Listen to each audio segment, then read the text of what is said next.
This is the moment you've been training for all season. It's the big game. You're pumped up and ready to show the crowd what you can do.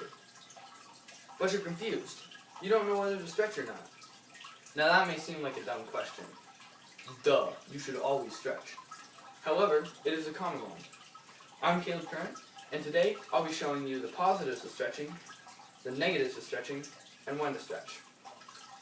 I play soccer, so I have a pretty good knowledge of stretching. However, I also gained information from the following sources: Fitness, no date posted; The Disadvantages of Stretching, no date posted; and Static Stretching Advantages, which was published in 2013.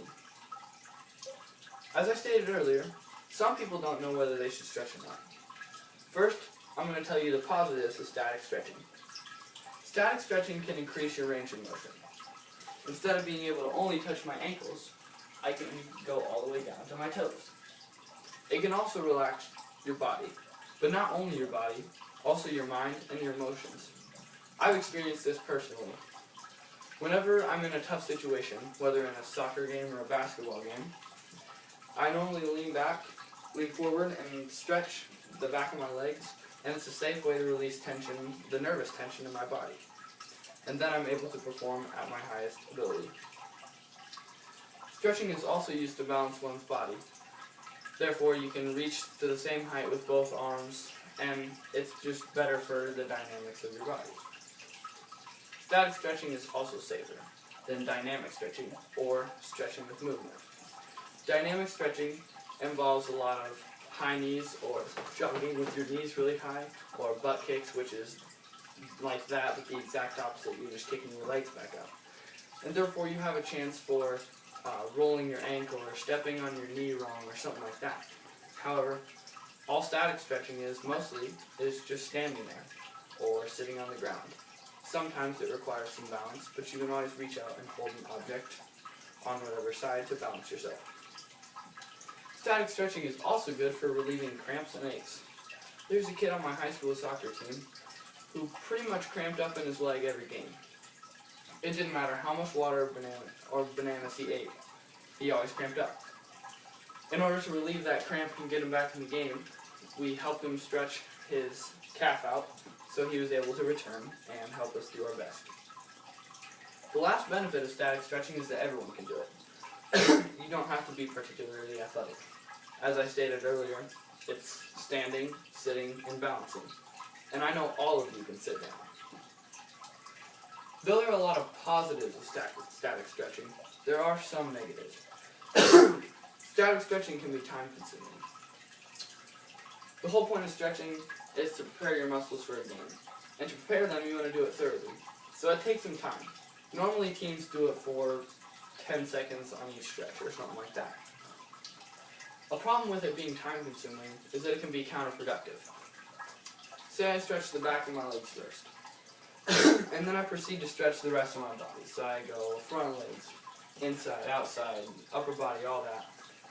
After the end, my back legs are going to be cold because I stretched them such a long time ago, which really defeats the whole purpose of stretching, which is to warm up your muscles for the game. And because it's counterproductive and your muscles can get cold, your muscles can then tighten up, and then you'll be more prone to cramps and aches. Another negative of static stretching is that you can't stretch all your muscles. It's really hard to stretch the muscles in the top of your foot, or to stretch the muscles in your neck or your stomach. And even your back is pretty hard to stretch. You can also tear or pull a muscle while static stretching. Now this is normally done by what I call bouncing. So normally when you stretch, you want to gently go into each stretch. However, if you're sitting there bouncing, so you stretch it really fast and then stop, and stretch it really fast and stop, there's an increased probability that you'll pull a muscle. So, with all these positives and negatives, where and when should you stretch? Wherever you stretch, you should stretch constantly, or consistently.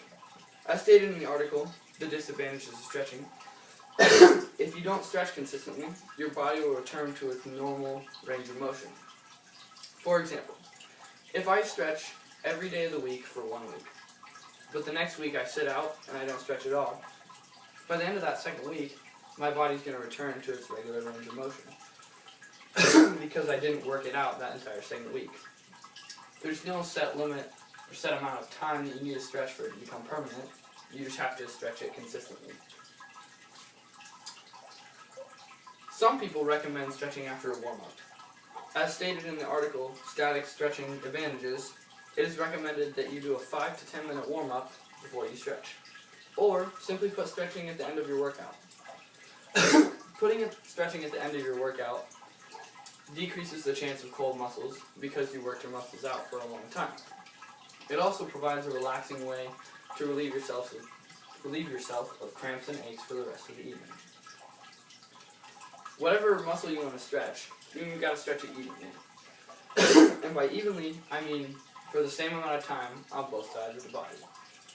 This again contributes to balance in the body, just the overall mechanics of your body being able to move. However, you can't really do all this stretching stuff if you don't have a knowledge of stretching and what's good for your body. If you are doing stuff and it's just putting tension on your muscles, it may not necessarily be good for your body, even though it feels like it's good for your body. So you really want to do all this with a knowledge of what stretch is to do. To review, there are many positives of stretching, including relaxing the body, increasing the range of motion, and the fact that it's a safe way to stretch. However, there are also a lot of negatives.